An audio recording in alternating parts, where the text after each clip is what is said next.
Bonjour et bienvenue à la maison Charles de Foucault.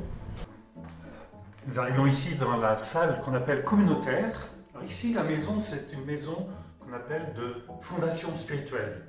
Elle accueille des jeunes qui viennent essentiellement de la province de Rennes. Alors, province de Rennes, c'est Pays de Loire, Bretagne, et puis des jeunes aussi qui viennent de Basse-Normandie. Ces jeunes sont envoyés par les services d'évocation parce qu'ils envisagent et se posent la question d'entrer ou non au séminaire ensuite. Donc c'est une année aussi de discernement. Alors ici nous sommes dans la salle communautaire. C'est une pièce où on peut venir à tout moment de la journée.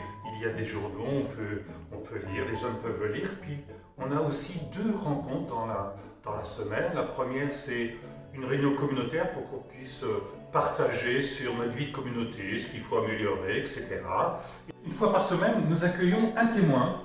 Ce témoin, ça peut être un prêtre, un évêque, quelquefois éventuellement un diacre ou même un couple. Quels ont été un peu leur parcours vocationnel et puis quelles sont leurs joies, puis éventuellement les difficultés aussi dans leur ministère aujourd'hui. Alors nous arrivons ici dans la partie plutôt restauration, dans la petite cuisine. En fait, on ne fait pas souvent la cuisine ici et ce sont les sœurs qui nous préparent les repas. Donc on va à chaque repas, sauf pour le matin bien sûr, chercher le repas. Mais ça peut arriver que par exemple le mercredi soir, les jeunes souhaitent préparer, et donc c'est dans cette cuisine. Nous arrivons ici dans la salle à manger. Vous pouvez le constater, c'est une salle à manger qui est très claire, qui est très agréable, qui donne sur le paysage et l'extérieur. Dans cette salle à manger, vous pouvez voir aussi un piano, parce que ici, nous avons aussi un cours de chant. Une particularité aussi, c'est que ici, bien sûr, nous prenons tout le repas, mais le petit déjeuner est en silence. C'est un temps que nous avons chaque jour où nous essayons d'être en silence de la dernière prière du soir, ce qu'on appelle les complis, jusqu'au premier cours en milieu de matinée le lendemain. Bien sûr, les repas, c'est un lieu convivial et un lieu où se partagent les joies et les rires aussi. Ici, nous sommes dans la salle de détente, appréciée par les jeunes. Alors, vous avez pu voir une table de ping-pong, un billard, un baby-foot. Et c'est là où, dans les temps un peu libres, les jeunes peuvent venir jouer, se détendre. En particulier, il y a un temps où c'est un temps de sport, mais un temps de sport libre le samedi après-midi. Donc certains vont venir faire du ping-pong, d'autres vont courir, d'autres vont faire un foot, ou un basket ou un volley, voire même du vélo. Nous arrivons ici dans la partie intérieure. Nous sommes entrés par l'extérieur et cette partie intérieure a été construite spécialement pour la propédeutique. Vous avez pu voir le bâtiment ancien qui était en fait le bâtiment qui accueillait les familles des petites sœurs. Et comme je vous le disais, on est dans l'enceinte des petites sœurs des pauvres. Monseigneur d'Ornelas qui au nom des évêques a fondé ce lieu, a souhaité que l'année de propédeutique soit en lien avec une communauté religieuse. C'est un cadre magnifique. C'était construit spécialement pour la propédeutie. Et vous avez vu que nous sommes dans la verdure. Et il y a un élément important de la vie ici, que vous allez tout de suite entendre. C'est la cloche, puisqu'il y a quelqu'un, un jeune, qui gère le temps, qui 5 minutes avant chaque changement d'activité, vient sonner la cloche pour signifier à tout le monde que nous avons une autre activité. Alors nous arrivons ici près des deux bâtiments de chambres. Donc la maison a une capacité à peu près d'accueil de 20 jeunes, avec des chambres individuelles, et je vous invite à visiter une de ces chambres. Ce que vous remarquez, c'est que c'est pas grand, c'est même assez spartiate et c'est volontaire. On peut même avec cela une cellule. Alors bien sûr, c'est pas une cellule de prison, c'est plutôt une cellule monastique, comme les moines.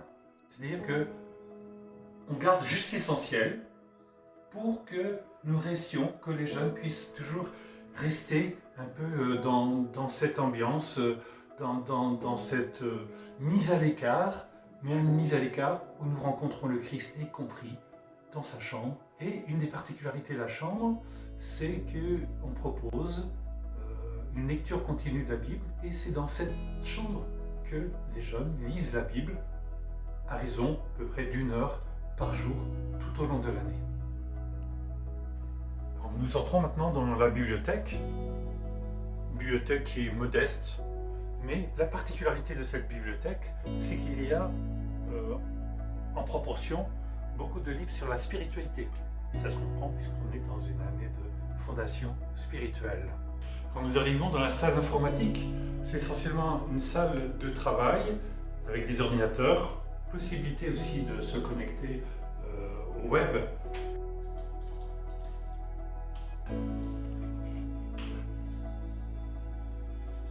Ici, nous sommes dans la salle de cours. Alors, chaque jour, du lundi au samedi, il y a 2 heures de cours. Ces cours, c'est surtout des cours introductifs. Donc, il y a 5 cours. Il y a le cours de la Bible, sur la Bible. Alors, c'est un cours qui permet de comprendre que la Bible, c'est à la fois la parole de Dieu, mais ça a été écrit par des hommes, inspirés par l'Esprit. Et donc, il y a besoin de mieux connaître d'où viennent les écrits, comment ça s'est passé, et puis comment surtout les interpréter. Par exemple, le Concile Vatican II nous aide, qui rejoignent les questions de nos contemporains. Troisième cours, c'est sur l'Église. L'Église dont on fait partie, l'importance de cette Église, comment on y vit. Quatrième cours, c'est celui de la spiritualité. Une introduction un peu à comment vivre de l'Esprit Saint avec présentation des grands courants spirituels qui a traversé les 2000 ans du christianisme. Et puis le dernier cours, c'est sur la liturgie. Il ne s'agit pas d'abord de dire comment on célèbre, mais c'est plutôt quel sens, pourquoi on fait tel ou tel geste, et donner le sens profond de la liturgie. Nous sommes ici dans la chapelle qui est en quelque sorte le cœur de la maison Charles de Foucault. Ici, nous commençons la journée, 7h15 habituellement, par les laudes et puis un temps d'oraison personnelle ensemble. Et puis on termine la journée par ce qu'on appelle les complis. Chaque semaine, nous avons un temps d'adoration.